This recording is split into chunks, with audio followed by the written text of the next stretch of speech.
ఇంకొక పార్టీలో ఉన్న దళితుడు మన శత్రువా? ఇంకొక పార్టీలో ఉన్న మంత్రి, ఒక దళిత మంత్రి, ఒక దళిత మన శత్రువు అవుతాడా? కాదు. ఏదైనా ఒక పార్టీలో ఉండటం అనేది ఇన్ఎవిటబిలిటీ.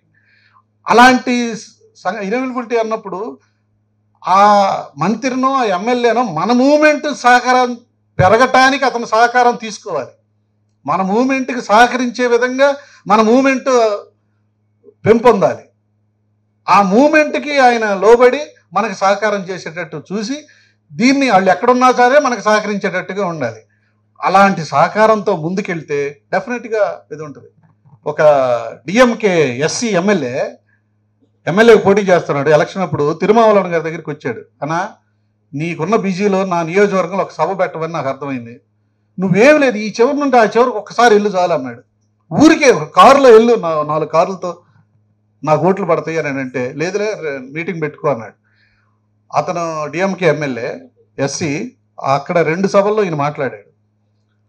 ఎలక్షన్లో గెలిచిన తర్వాత అత్యంత ఖరీదైన కారు తీసుకొచ్చి ఆఫీస్ ముందు పెట్టి లోపలికి వచ్చి తిరుమావళ గారికి శాలువ కప్పి ఈ తాళాలు ఆయన చేతికి ఇచ్చి వెళ్ళిపోయాడు. అట్లాంటి సహకారం మనకి ఈ ఈ కాంగ్రెస్ గవర్నమెంట్లో ఉన్న మంత్రుల్లో లేకపోతే టీడీపీ గవర్నమెంట్లో ఉన్న మంత్రుల్లో నుంచి మన మూమెంట్కి రావాలి.